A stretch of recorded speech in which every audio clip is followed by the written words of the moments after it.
Começa agora o podcast De Fato.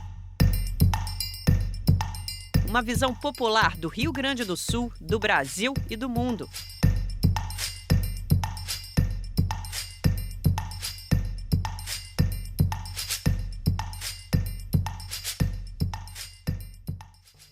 Olá, muito bem-vindas, bem-vindos ao primeiro podcast De Fato de 2025. Uma parceria do Brasil de Fato do Rio Grande do Sul com o Sindicato dos Bancários de Porto Alegre e região. Gravado no Estúdio Hall, diretamente do Centro Histórico de Porto Alegre. Eu sou Kátia Marco e comigo tocando o programa Ayrton Centeno. Salve, Kátia. Foi boas festas, Ayrton? Muito boas. Esperamos 2025 agora, vamos ver o que vai acontecer. Vamos perguntar para o nosso convidado também, que nós não vamos dizer o nome dele ainda, daqui a pouco tu vai dizer.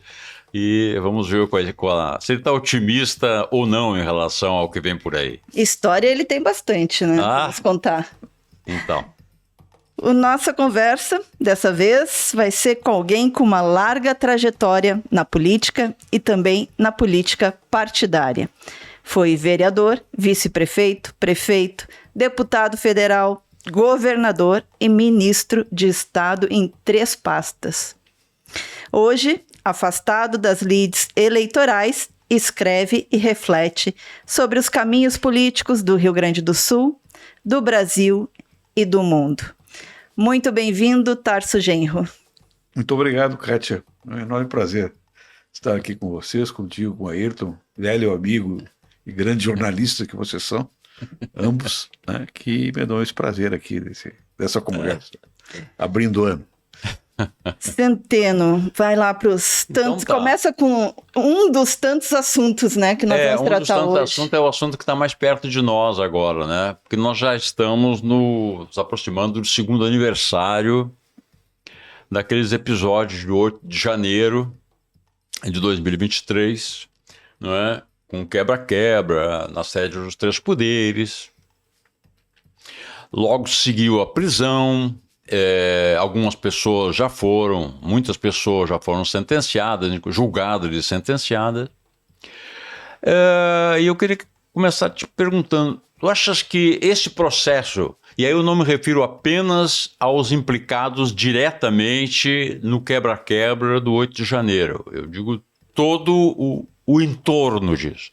Tu achas que isso está acontecendo, digamos assim, o esclarecimento desses fatos está acontecendo com a abrangência e com a velocidade necessária? Tem uma preliminar que eu acho que a gente tem que fazer antes a respeito dessa questão, né?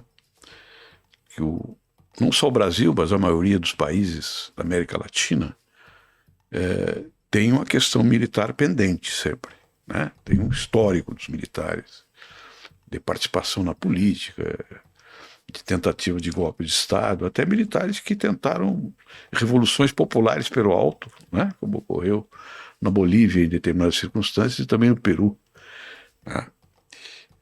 Por que eu estou dizendo isso? Porque eu ouço muito e discuto muito a questão militar, né? E leio bastante sobre isso, inclusive de especialistas aqui do Brasil. Tu achas que os civis deveriam estar mais interessados na questão militar do que eles estão? Nós devíamos saber muito mais a respeito disso, nós civis? Saber muito mais e mudar conceitos, por exemplo. Eu vejo autoridades na área, na área militar, de estudos militares que são feitos na academia, também nos grandes jornais, dizendo que temos que devolver os militares aos quartéis. Só que isso não vai ocorrer nunca, né? Porque o Estado é um Estado político. E esse Estado político ele depende muito para o seu funcionamento da sua estrutura militar, no mundo real que nós vivemos. Então, na minha opinião, o correto seria dizer outra coisa. O Estado brasileiro tem que dar as funções próprias dos militares dentro do Estado político brasileiro. E o Estado político, tem o Estado político, o Estado econômico, o Estado polícia, todas aquelas, né, repartições que tem dentro das funções do Estado. O Estado político tem uma questão chave para o futuro do país, que é a questão da soberania, né? Então, um governo que quisesse despolitizar ou despartidarizar as Forças Armadas, precisamente, que a grande maioria deles sempre tiveram ao lado do conservadorismo, da reação política, né? E não dos interesses nacionais. Sobretudo após 64, né? E antes também, né? Com algumas variações, com algumas exceções. Né? Teria que dizer o seguinte, olha, os militares têm uma função de exercer políticas de Estado que são chaves para o futuro do país. Né? E ter um programa, ofertar um programa concreto aos militares, nas suas funções públicas importantíssimas que eles têm, vinculados à questão da soberania territorial, ao controle do território. Né? E, inclusive, hoje, relacionar essas questões com a questão da segurança pública. Não que os militares vão atuar na segurança pública, não é essa a sua função. Mas saber que a questão do controle territorial tem a ver também com o crime organizado, globalmente. Né? E por dentro do território que vazam as grandes organizações criminosas internacionais, inclusive aquelas que preparam os golpes de Estado, né? Como ocorre na história da América Latina. E eu não sou uma pessoa antimilitarista, nunca fui, nem na época da clandestinidade, porque eu sempre achei que as Forças Armadas têm uma função determinada. E o Brasil, com o tamanho que tem, não pode, de alguma maneira, dispensar Nós tínhamos, a existência das Forças Armadas. Tinha setores da esquerda, por exemplo, que achavam que existia uma possibilidade de extinguir as Forças Armadas, fazer milícias populares para controlar o país. Isso é uma bobagem rematada. Ou você faz um outro exército, né, com funções determinadas pelo Estado, seja o Estado que for, ou você perde o controle, né, sobre o território e sobre a própria independência do país. Então, quando eu digo que eu não sou antimilitarista, eu quero dizer que eu acho que as Forças Armadas brasileiras, né, e você pega isso no tenentismo, você pega isso inclusive na reação que houve dentro das estruturas militares contra a radicalização do golpe, que começou em 64, cuja radicalização teve que ser, né, para ela teve que ser editada um ato institucional número 5, cedeu inclusive com resistência em determinados setores naquela oportunidade. Então eu não estou dizendo que as Forças Armadas brasileiras são democráticas, né, que defendem a democracia. Não, elas defendem aquilo que o governo de turno, né, consegue fazer com que elas obedeçam em última análise.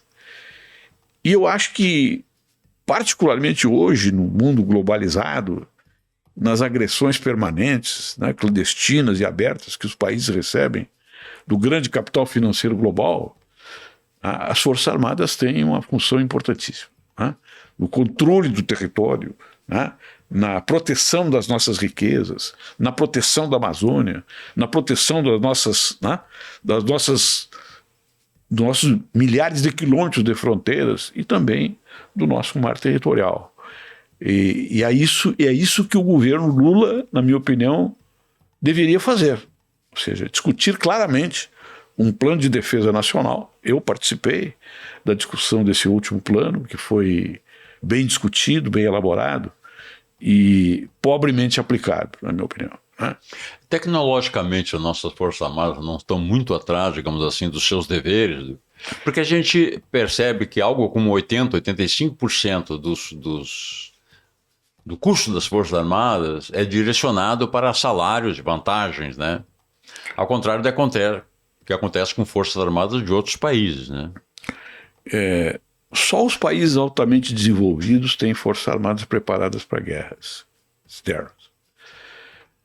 Nós teríamos que ter uma Força Armada, nossas Forças Armadas, preparadas para enfrentar as ocupações ilegais do nosso território, seja as ocupações materiais, formais, que são feitas através de organizações internacionais, seja as ocupações subalternas, subterrâneas, clandestinas, que se faz pelas redes, pelas religiões e por outras formas de acossamento do nosso território. E eu acho que essa seria a direção a ser dada e preparar tecnologicamente as Forças Armadas. Por exemplo, nós estamos construindo um submarino atômico. Né? Teve uma época que se achava, não, o Brasil não deve ter um submarino atômico. Tem que ter um submarino atômico. né, para vigiar a nossa costa, né, para oferecer serviços ao país na proteção do seu mar territorial. Né. No plano de defesa nacional que nós discutimos, tinha a visão, quando eu era ministro da Justiça, eu participava do Conselho de Defesa Nacional, tinha a visão de implementar uma base militar na Foz do Amazonas. Eu não sei se isso aí foi realizado, mas era uma base militar estratégica, que combinava a presença da Marinha, da Aeronáutica e do Exército Brasileiro, para que se fizesse, a partir dali, todo um sistema de controle territorial da Amazônia. Né? Isso é um exemplo do que deve ser dado como função das nossas Forças Armadas. Né? E não misturar as Forças Armadas com ativistas clandestinos, criminosos, que vão lá explorar as nossas riquezas, né? Como ocorreu na época da ditadura. Então, é por aí que nós temos que pensar essa questão. O Brasil tem uma questão militar. Né? E eu acho que esses acontecimentos agora nos dão a oportunidade de pensar essa estratégia. E tu acha que, voltando, né, ao 8 de janeiro, a gente teve a decisão do ministro do STF, o Dino, né, da questão do sem anistia para os assassinatos durante a ditadura, o sumiço dos corpos, né? Temos um movimento de rua ainda tímido, né, pedindo que não se dê anistia, tivemos uma prisão de um militar. Ou seja, será que isso realmente vai fomentar esse movimento de que, de alguma forma, revisitarmos esses crimes da ditadura que não foram punidos? Eu acho que pode ser um estímulo, né? Mas isso não vai se transformar num movimento de massas, num movimento social forte. Porque à medida que o tempo vai passando, né, as ligações afetivas, as ligações familiares, as ligações interpessoais entre aquelas pessoas perdidas e as pessoas que sobreviveram vão se diluindo, né, vão ficando menores. Então não acontecerá um movimento dessa natureza. Mas essa posição do Dino está correta. Né? E eu fiz como ministro da Justiça, eu propus uma discussão ao Supremo, que eu perdi por um voto, né, naquela oportunidade, de que a lei da anistia não se aplicava aos torturadores. E eu desenvolvi um argumento jurídico, um argumento técnico, constitucional, que sobreviveu em parte, sobreviveu com essas formulações que o Dino está fazendo. O que eu defendi naquela época? E fizemos as chamadas caravanas da anistia que percorremos todo o Brasil. Eu, inclusive, fui lá no Bico do Papagaio anistiar os caras que tinham participado da guerrilha. Né? Numa solenidade que eu fui levado pela Aeronáutica, inclusive. Então não havia oposição dos militares a que se fizesse esse tipo de coisa. Agora tinha que ter iniciativa. Né? Eu, quando fiz aquela reunião no Ministério da Justiça, né, que deu a metade de um jornal nacional falou sobre ela, me atacando, inclusive, porque eu era revanchista, né? Eu sofri um impacto dentro do governo, e vários ministros, e alguns deles que participavam da coordenação do governo, me disseram: não é hora de fazer isso, de dizer que a lei da anistia não se aplica aos torturadores. E eu perguntei por quê. Me explica então quando é a hora para fazer isso. Não, porque isso aí pode perturbar o governo do presidente Lula, etc. E tal. Aí eu expliquei a minha tese para eles, e alguns deles eu convenci. Eu dizia o seguinte: diferentemente do que aconteceu na Argentina, aqui no Brasil não tinha uma ordem jurídica que absorvesse uma determinação administrativa, um decreto, uma ordem de serviço que dissesse, como foi dito na Argentina: eliminem, matem aqueles que vocês pegarem. A Isabelita fez isso. A Isabelita Perón fez isso. Não foi os militares. E os militares, claro, aproveitaram aquela ordem e daí até tiraram ela do poder, né? Porque podiam fazer o que queriam naquela oportunidade. Qual é a consequência disso? Ela é aconselhada por El Brujo. El Brujo, exatamente. O que ocorria aqui no Brasil? Aqui no Brasil nós tínhamos dois mundos jurídicos. Um mundo regulamentar, que é antijurídico, excepcional, e clandestino, que era a ordem da Operação Bandeirantes. Para dar um exemplo, tinha várias estruturas, mas esta era uma estrutura ilegal. Por que era ilegal? Porque era um centro de torturas. E mesmo na legislação da ditadura, não tinha nenhuma ordem de serviço, nenhuma ordem administrativa, nenhum decreto que dissesse que podia torturar. Não tinha isso, não existia isso. E as pessoas eram então sequestradas e levadas para esse mundo subterrâneo. E ali eram ser viciadas, mortas, torturadas. Tá? Fora da ordem jurídica da ditadura. Eu disse, como estava fora da ordem jurídica da ditadura, naquele momento também houve violação da legalidade. Então, uma ordem de anistia não pode anistiar aquilo que a própria ditadura proibia. Porque estava vigente toda a legislação, né, protetiva das pessoas que eram presas, assistência religiosa, a inviolabilidade do corpo, a inviolabilidade psicológica das pessoas. Né, tudo estava protegido. Eles tinham que levar para a clandestinidade a morte e a tortura. Daí eu dizia, não se aplique a lei de anistia para essas pessoas. É impossível aplicar. Aí, um ministro, né, do Supremo Tribunal Federal bolou uma tese. Não, mas inclusive, dizia ele, a Terezinha Zerbini dizia, anistia total e irrestrita. Eu dizia, mas a Terezinha Zerbini ela não está fazendo uma norma, ela está fazendo um apelo humanista. E não está se reportando aos torturadores. Mesmo assim, o Supremo Tribunal Federal entendeu que eram crimes conexos, né?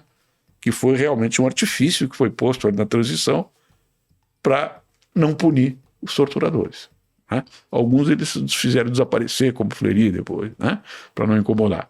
Mas, na verdade, a questão da permanência, né, do crime, ela é atual. É atual, porque essas pessoas cometeram crimes comuns, desapareceram, morreram e ninguém foi julgado, ninguém foi responsabilizado. Então, este é o processo que nós estamos tentando reviver nesse momento. Né? Eu não acredito que vai ocorrer alguma outra reversão e acho que esta oportunidade em que as Forças Armadas estão observando a norma constitucional relacionada com as tentativas de golpes que ocorreram e não dando solidariedade aos golpistas, é um momento político extraordinariamente importante para o país e também para a recuperação do prestígio democrático das nossas Forças Armadas. Tarso, a gente estava conversando um pouquinho, pouco antes de começar a gravar o podcast, e sobre isso, sobre esse tema também, estava lembrando a questão que foi levantada agora pelo ministro Flávio Dino. A questão, o argumento dele é que o desaparecimento, né? O desaparecimento, o sequestro... É um crime continuado. É um crime continuado e não pode ser abrangido, não, ele só para quando enfim... só para quando acaba, digamos assim, né? E não acabou, ele continua. E mais do que isso, né? É um crime comum continuado. Não é um crime político. Continuado. Né? Exatamente porque foi feito na clandestinidade da própria ditadura. Pegamos o caso, por exemplo, que está mais em evidência neste momento, que é o caso do Rubens Paiva. Né? Exato. Até hoje não se sabe exatamente o que aconteceu. Não é? Sabe-se que ele foi morto, sabe onde estão os seus restos mortais, onde estão os restos mortais de todos aqueles que morreram no Araguaia, por exemplo. Né? Então o ministro Flávio Dino levantou essa tese do crime continuado, desaparecimento do crime continuado.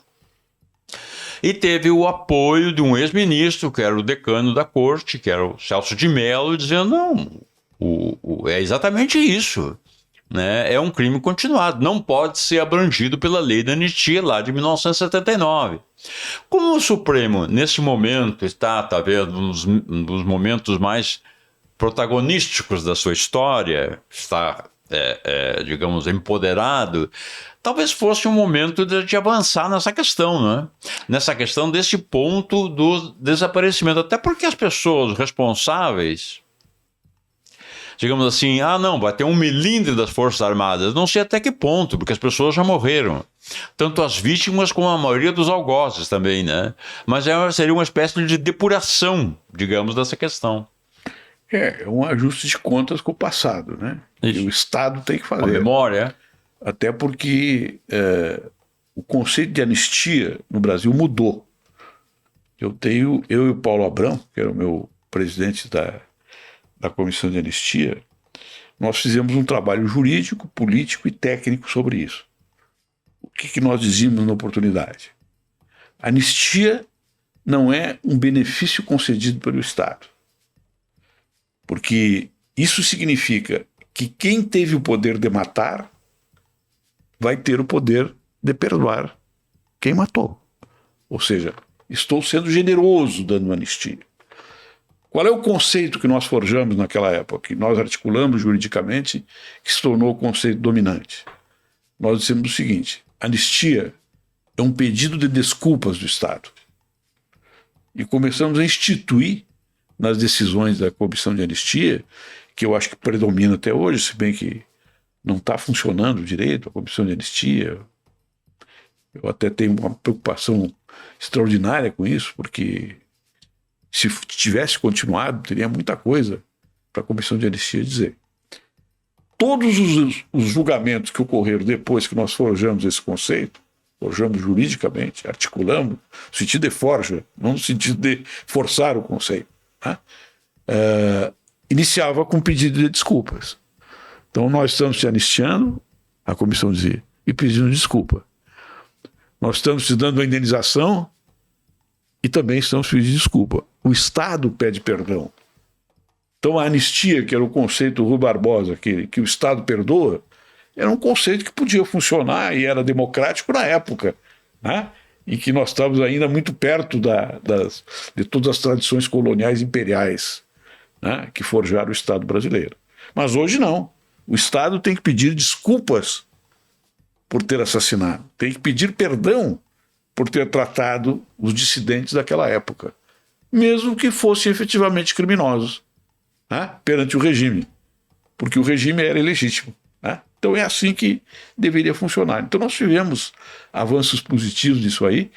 O ministro Dino está sendo atento para isso, né? Agora, como isso aí vai se desdobrar ainda no futuro do país, na minha opinião, tem que se desdobrar com um novo projeto para as Forças Armadas. Elas têm que estar envolvidas num projeto de nação, não de uma maneira artificial, politizada ou partidária, se as Forças Armadas têm simpatia pelo PL ou pelo PT, não. Elas são responsáveis, junto com os demais poderes de fato que existem no Brasil, pelo Estado brasileiro, pelo seu funcionamento, pela sua democracia e pelo que é determinado pelo preâmbulo da Constituição, que é muito pouco lido no Brasil e muito pouco conhecido, e muito pouco citado pelos juristas de turno, inclusive. Porque todas as questões que estão sendo discutidas hoje no Brasil, seja em relação às questões econômicas, dos direitos civis, dos direitos políticos, do direito à liberdade, direito de opinião, estão contidas no preâmbulo da Constituição. E o preâmbulo da Constituição é o pacto político, que se irradia através das normas constitucionais que lhe dão sustentação. Isso aí é muito pouco aplicado pelo positivismo jurídico tradicional, mas é isso que está certo, é isso que é verdadeiro. O filme Ainda Estou Aqui tá um fenômeno, né? Ele está cumprindo também, eu acho, Tarso, uma função que é muitos jovens. Por exemplo, a minha filha, de 20 anos, foi assistir o filme com o namorado, também de 20 e poucos anos, né? E o namorado dela, por exemplo, certo que ele é colombiano, mas, enfim, ele não conhecia nada da história da ditadura no Brasil. Assim como tem muitos jovens, né, que não conhecem nada dessa história. Perfeito. E de alguma forma o filme está cumprindo, né, na esse sessão papel. Que eu fui assistir, quando o filme terminou, as pessoas aplaudiram. Sim, eu também. E o cinema lotado, né, durante uma tarde. É verdade. Enfim, e levando muita gente que não tem filiação partidária, não tem, né, mas que quer de alguma forma conhecer essa história. E a história pegou muito bem, porque ela trouxe tem a questão política, mas tem a questão pessoal de uma família que perdeu um ente querido e nunca soube o que aconteceu com ele realmente, né? Veja que nós temos uma particularidade hoje no sul do Cone Sul que é muito importante para a gente refletir sobre essas questões. 3 países que vivem num regime democrático, eu diria, relativamente estável. Uruguai, que é um país muito estável democraticamente. O Chile, que é um país que está conquistando uma estabilidade ainda. E o Brasil, que é um país relativamente estável, eu diria, mais potente, mais forte ainda na sua estabilidade, que vem da Constituição de 88, que até agora não conseguiu ser violada de maneira definitiva. Né? Embora tenha muita gente que queira. Embora Desde 88. tivéssemos a tentativa de 8 de janeiro. Né? Então, e aí nós temos 3 gerações. E eu tenho a felicidade de conhecer esses 3 chefes de Estado. Né? O presidente Lula, eu trabalhei com ele durante 12 anos como seu ministro de diversas pastas. O outro, Boric, já estive com ele 2 ou 3 vezes, participando de colóquios e debates políticos lá com a esquerda chilena. Nós fomos recebidos por ele. É um jovem presidente, muito qualificado, muito interessante, mas que não tem vínculos com o passado. O Boric, veja que o partido do Boric, ele fez 1,5%. Como a eleição do presidente é direta, ele foi eleito pelo carisma dele, pela capacidade política dele, pela capacidade de ter aprendido o sentimento popular que ocorria naquele momento. Mas o governo do Boric não está ancorado nas experiências da Frente Popular Chilena.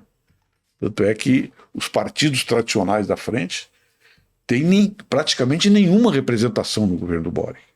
Representação forte, potente, né, que tenha capacidade de definir o futuro do seu governo.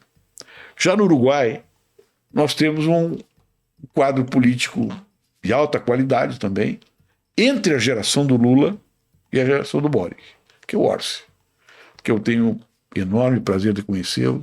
E atuou bastante nessa eleição também, né, Tarso? Atuei, eu ajudei o que eu pude, pelo menos, né?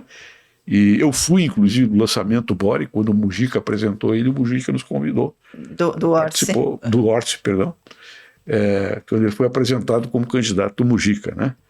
Que é uma figura extraordinária do mundo, né? Não é só uma figura da América Latina. E o Orsi, ele é o acordo possível dentro da Frente Ampla para manter a Frente Ampla unificada e fazer um juramento democrático fundamental, que é um homem da Constituição, é um homem do Uruguai, é um homem popular e democrático. Qual vai ser o futuro do Orsi no governo? Eu diria, vai depender de como ele se relacionar com o Chile e com o Brasil. Por quê? Porque nas costas dele tem um traidor da história latino-americana que se chama Milei, que é um fascista, né?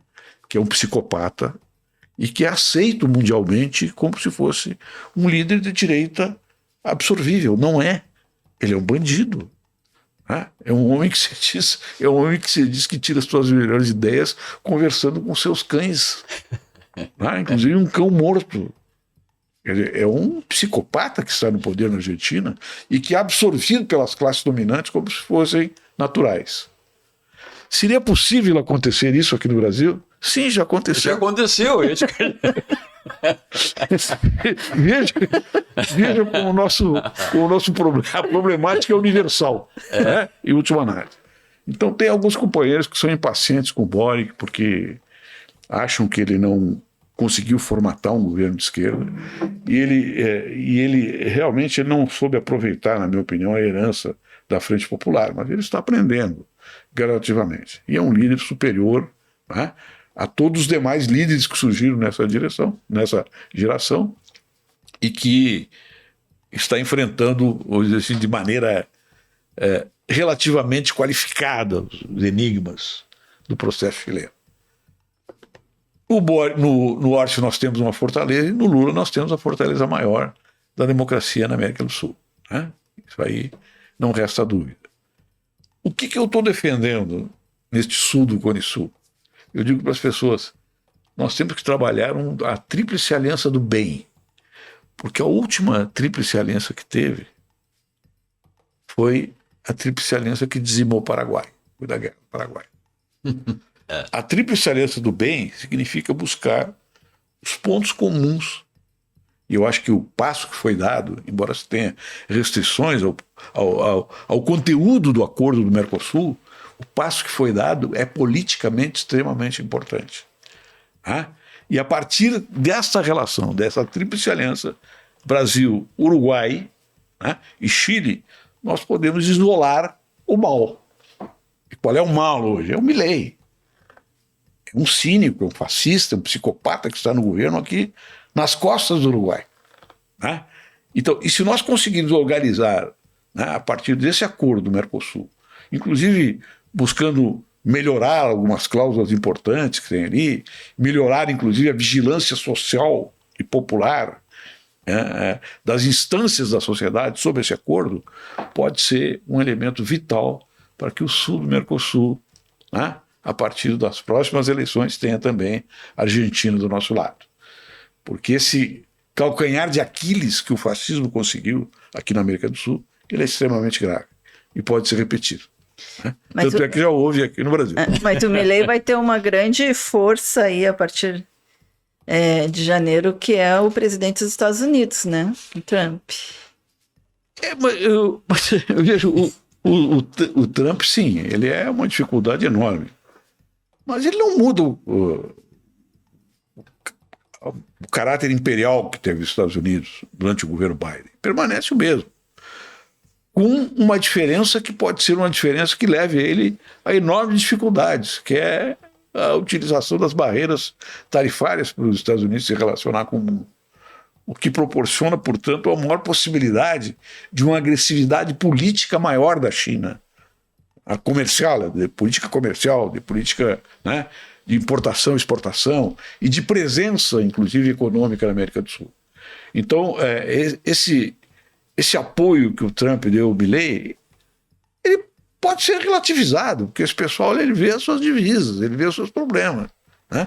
Veja o seguinte, se ele aplicar uma tarifa de 100% dos produtos chineses, os chineses vão inundar o mundo com as suas mercadorias, com preços rebaixados, preços artificiais, inclusive, e vai reduzir o potencial de mercado para os norte-americanos, que estão cada vez mais isolados globalmente. Né? Então, não é muito fácil também o serviço do Trump, né? Embora, evidentemente, ele é uma ameaça militar para a América Latina maior do que seria o Biden. Né? Seria o Biden, porque os governos democratas norte-americanos sempre foram intervencionistas e agressivos também, do ponto de vista militar. Dizem que os democratas começam as guerras e os republicanos terminam as guerras. Efetivamente ocorreu isso. Quem começou a guerra do Vietnã foi o Kennedy. Foi o Kennedy. Né? Quem invadiu Cuba foi o Kennedy. Exato. Né? Tarso, os Estados Unidos são hoje o maior fator de desestabilização do planeta, de ameaça à paz do planeta, sobretudo a partir...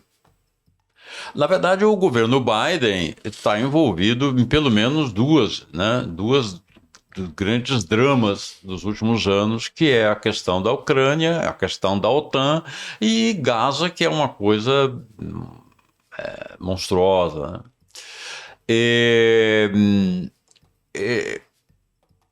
Qual é o risco que tu acha que os Estados Unidos representam para a paz mundial?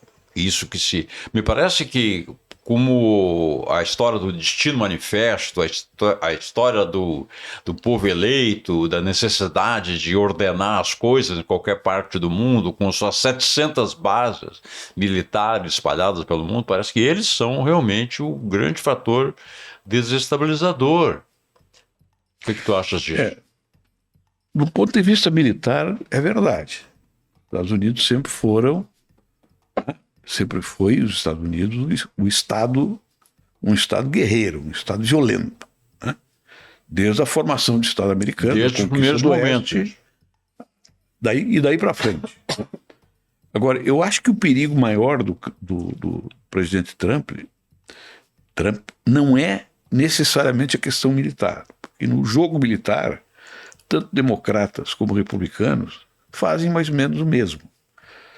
Eles acham que os Estados Unidos têm um papel de polícia do mundo.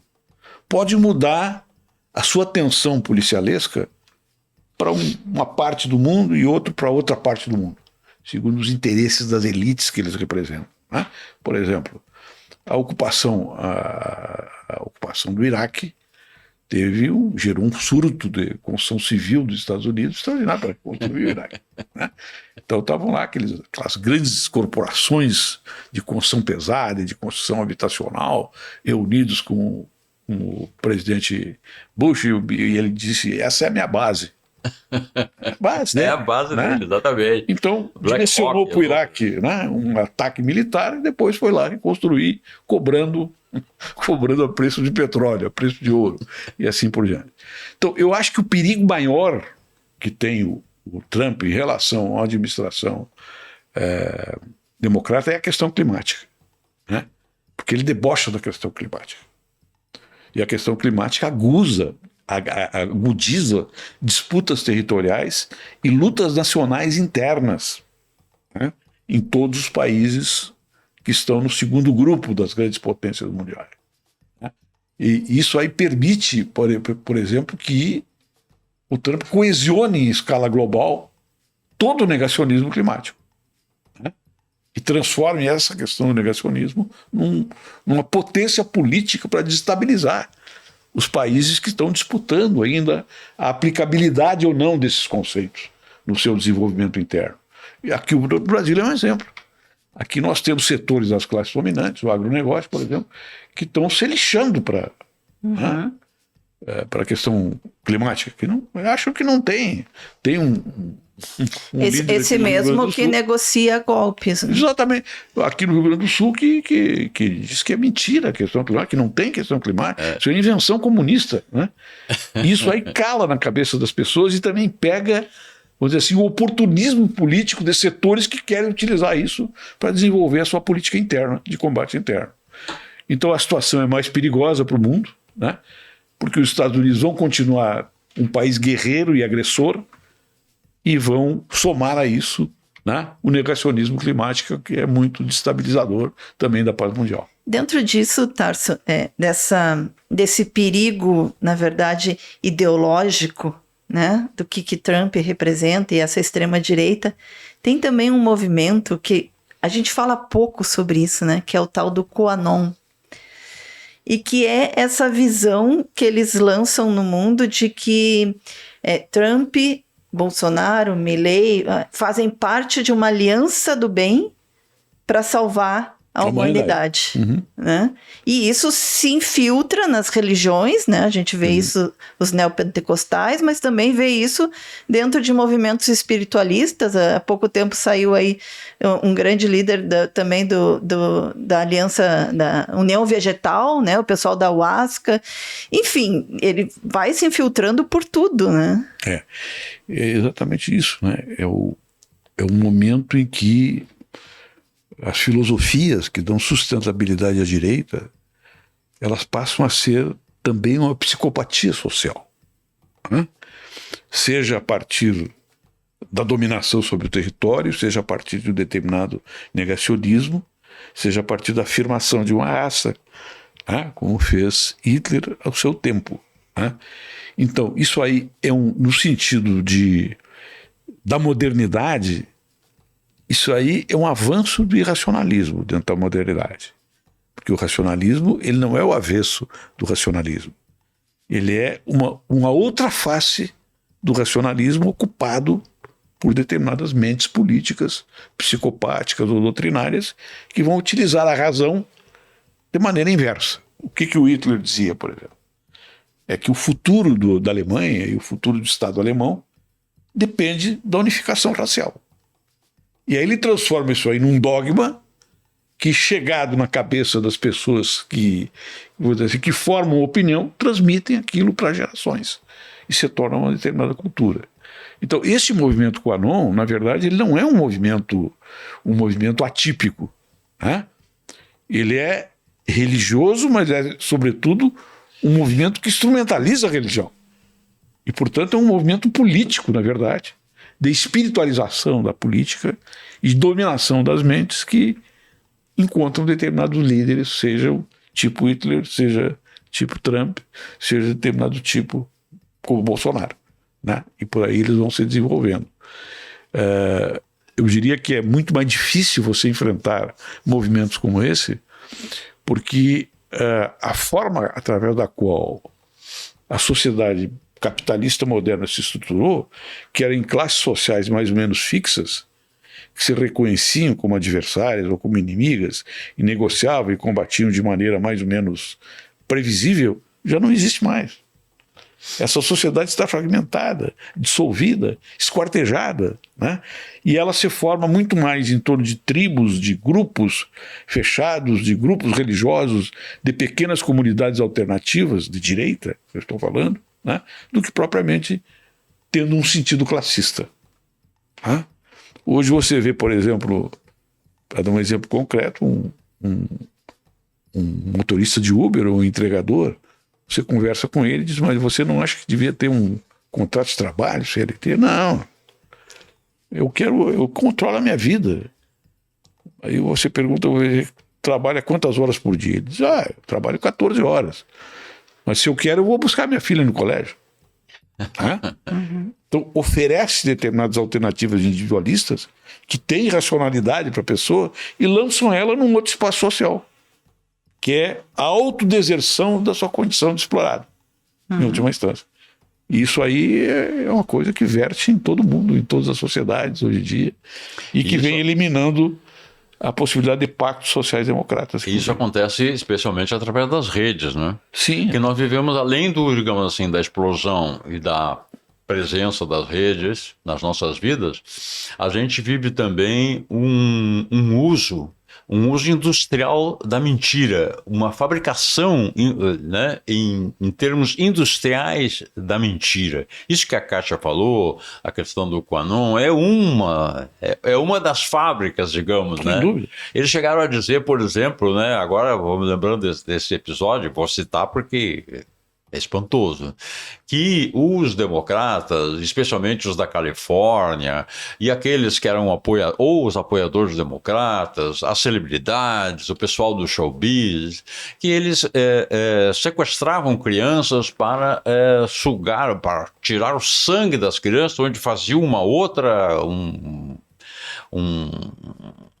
substância, tinha uma substância para se manterem jovens.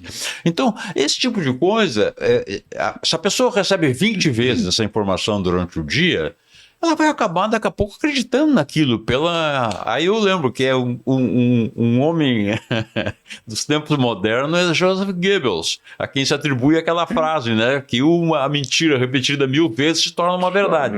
Então tu tem muito isso nas redes. Porque não é só uma vez que aquilo te chega muitas vezes. Por exemplo, tem a história agora dos sósias do Lula. Né? O Lula tem 6 sósias. Quer dizer, o Lula já morreu, né? Tem 6 sósias, que eles se intercalam e tal, na inteligência artificial. Nós somos aqui, os três somos gaúchos, né? Gaúchos e gaúchos. Quando é que nós imaginamos que nós viríamos aqui no nosso estado culto, no Rio Grande do Sul, um conjunto grande de pessoas com celular na cabeça, na frente do quartel, para receber uma mensagem dos extraterrestres? Daí diz um amigo meu, o nosso estado culto admite, mas em Porto Alegre. Eu acho que está demonstrando que não é um estado culto. A vanguarda da esquerda. Que tem uma parte da população que faz isso, né? Vai para frente do quartel com o celular na cabeça e fazendo sinal para os ETs virem resgatar, né? Virem resgatá-los, né? Então agora, esses momentos de crise na humanidade, ele sempre é sucedido, né, por deformidades sociopáticas, né, que geram determinados movimentos políticos, movimentos sociais. Por falar nisso, as grandes heresias na época na Idade Feudal, por exemplo, era uma tipicidade, porque a religião católica veio com a sua dogmática, com os seus mandamentos, com a sua ordem, instauraram uma determinada ordem, né, que era de proveito dos senhores feudais. E aí estruturou e a sociedade começou a se estabilizar. Mas essa estabilização tinha gente que não cabia dentro dela. E elas fugiam para as heresias, né, para se opor a esse tipo de dominação. E aí vem as bruxas, vem a queimação das bruxas, vem o assassinato de crianças, vem o sacrifício de pessoas, né, feitas pela Inquisição, inclusive para defender a ordem estabelecida. Então, o que nós estamos vendo hoje é mais ou menos uma decomposição análoga, né, e potencializada pelas redes que ocorreu naquele momento, né, que se dava pelos pregadores. Isso tem anos atrás, os anos 20 do século passado, foram anos férteis também nesse tipo de coisa, né? No avanço do extremismo de direita, né? Com o Mussolini tomou o poder nos anos 20, né? O Hitler início dos anos 30. Tu tens um avanço dessa direita mais radicalizada, né? Em contraposição à direita tradicional. Parece que é um pouco que acontece isso agora também, né? Parece que aconteceu aqui e está acontecendo em outros lugares também, né? E eu acho que supõe, agora transferindo essa nossa reflexão para o panorama da política, né, para o panorama político nacional, isso impõe as formações do campo da esquerda, que tem uma visão fundamentada na defesa da democracia e da república, que tem que reorganizar o sistema de alianças do país. Porque se não tiver essa reorganização do sistema de alianças, nós corremos o risco de que a direita tradicional, a direita que se estrutura dentro da sociedade civil e se estrutura dentro da esfera da política de uma maneira democrática, dentro da sua visão de democracia, ela possa se dirigir para a extrema-direita e fazer aqui no país, revigorar aqui no país aquilo que ocorreu na época do Bolsonaro. Nós tivemos uma centro-direita, né? Uma direita tradicional, uma direita oligárquica, que transformou Bolsonaro num grande líder nacional, com a cumplicidade da grande imprensa, que foi naturalizado. Né? Bolsonaro, numa ordem jurídica democrática justa, ele teria que ser preso quando ele fez aquele discurso. Exatamente. Ele teria que ser preso em flagrante pelo presidente da sessão.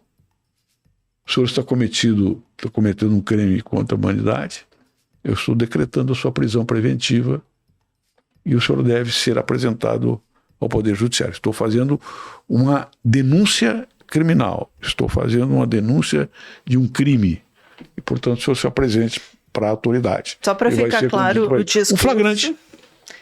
Discurso na votação do impeachment. Do impeachment da presidenta Dilma, né? Perante a torturada.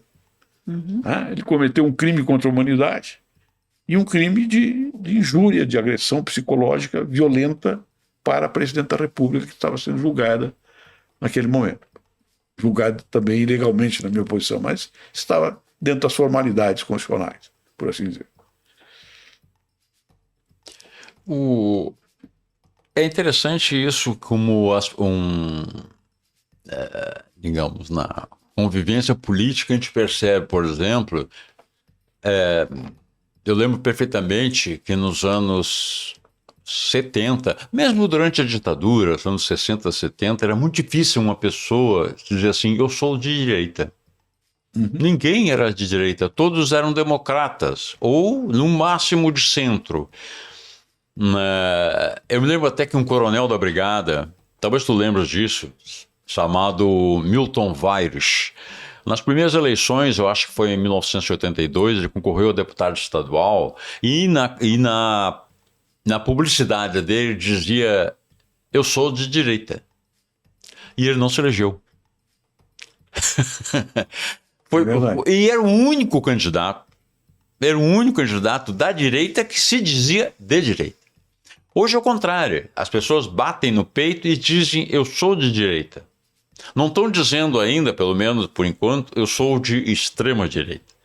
Seriam mais sinceros. Mas já tem dizendo também. Seriam mais sinceros. O que tu acha? Em que momento a condição de direita deixou de envergonhar as pessoas? Eu acho que foi precisamente no momento em que o Bolsonaro aparece como um líder de extrema-direita com capacidade de chegar ao poder. E a grande mídia tem uma grande responsabilidade disso aí. né? Porque ela sempre foi muito hábil em denunciar quem era de esquerda, quem era esquerdista, quem era radical de esquerda, quem era guerrilheiro, quem não merecia, né, respeito à sociedade, porque cometia violência. E fez isso de uma maneira muito eficiente durante toda a transição do regime, né, do regime autoritário, ditatorial, para o regime democrático. Porque o que nós devemos perguntar, na minha opinião, é por que essas pessoas não foram denunciadas. E eu acho que elas não foram denunciadas por 2 motivos. Porque, em primeiro lugar, a democracia tradicional, a democracia burguesa clássica, não cumpria mais as suas promessas. E o regime liberal democrático estava afastado do cumprimento das promessas que vieram da Revolução Francesa e da própria Constituição de 88. Esse é o primeiro motivo. E o segundo motivo é um motivo mais complexo, que está relacionado com a necessidade de ancoragem que as pessoas têm numa determinada maioria para poder operar politicamente. Eu acho que essa credibilidade que a grande mídia deu para o Bolsonaro no seu início de carreira, permitindo que ele dissesse, por exemplo, impunemente, né, e até elogiando a coragem de dizer que queria matar o Fernando Henrique, que 120 mil deveriam ser fuzilados. Essa naturalização foi fundamental para formar uma maioria que apoiou a extrema-direita no país. Porque a maioria não é de extrema-direita. A maioria votou na extrema-direita. Tanto é que parte dela depois votou no presidente Lula. Então nós temos esse complexo, né, de formação dos corações e mentes, que a grande mídia oligopólica sempre faz. Está fazendo aqui em Porto Alegre, por exemplo, o prefeito da cidade. O prefeito da cidade não tem nenhuma responsabilidade com nada, né? Uhum. Ao contrário, todas as notícias que ocorrem sobre a corrupção no seu governo terminam com uma frase: o prefeito não está sendo investigado. Só pode dizer muito obrigado, eu me esqueci de pedir isso para você. Então, tem que rir para não chorar, né? Então, é assim que vai funcionando, não? Vai formando um determinado ethos social, né, de legitimação da barbárie.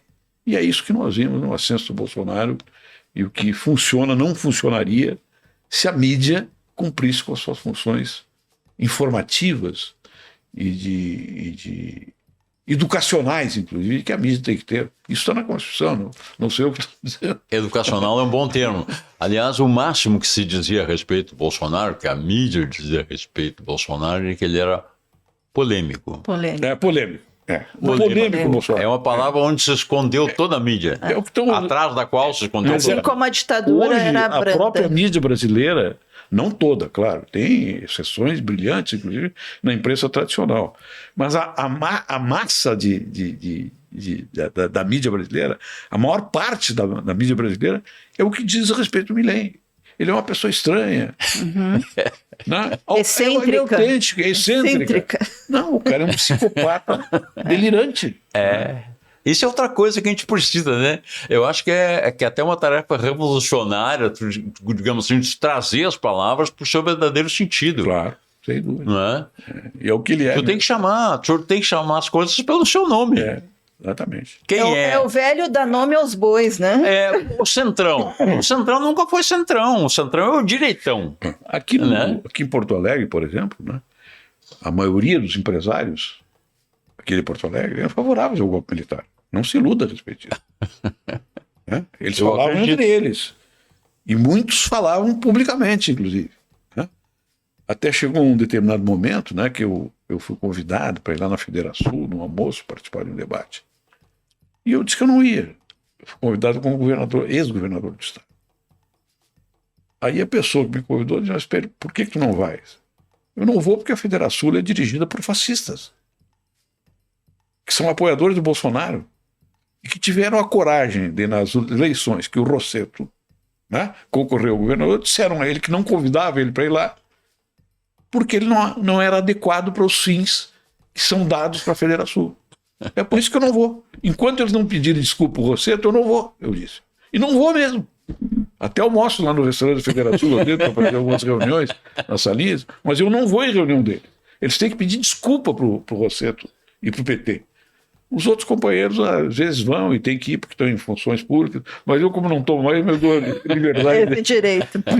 Tarso, estamos chegando ao fim, infelizmente, né? A gente podia ficar aqui horas, né? Conversando sobre... Outra hora ele vem de novo. Vem de novo. Conversar com a gente.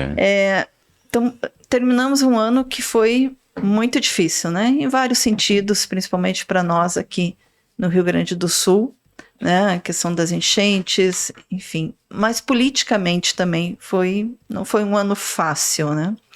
Estamos começando um novo ano, 2025, e me parece que também não vai ser um ano muito simples. Tanto politicamente como no mundo, isso que tu trouxe da questão das mudanças climáticas, enfim, a gente ainda vai ver muita tragédia pelo mundo. E quem estuda o tema sabe disso, né?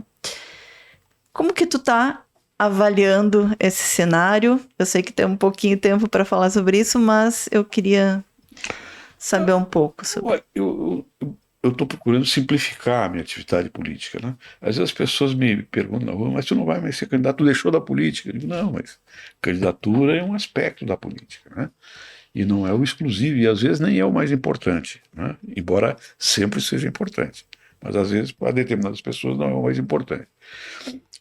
Eu acho que o que eu posso contribuir com o meu país hoje é desenvolver um trabalho político regional e nacional pela formação de uma nova frente política. Uma nova frente que, inspirada em outros exemplos, como a Frente Popular do Chile, na sua época, como a Frente Ampla, nesta época, consegue manter a unidade do campo democrático, preservando as identidades de cada parceiro e não aceitando qualquer cumplicidade com a extrema-direita. Eu acho que esse exemplo é um exemplo significativo. E eu acho que nós temos movimentos hoje no Brasil, tem vários movimentos. Eu posso citar dois, que são movimentos que têm pessoas de esquerda, de direita, de centro-direita, que são importantes, né? Como Derrubando Muros, como Direitos Já, e outros movimentos, que são pessoas interessadas em reformatar a ação política no país. Eu diria o seguinte, se eu tivesse uma varinha de condão e dissesse, o que eu quero que aconteça? Que se forme uma nova frente política no Brasil para tirar o poder corruptor que tem hoje o Congresso Nacional, pela sua maioria de extrema-direita, conservadora e fascista, né? Que expurgam, inclusive, das funções do presidente da República o direito de exercer o controle do orçamento público. Muito obrigada, Tarso Genro, tua participação com a gente aqui no podcast De Fato.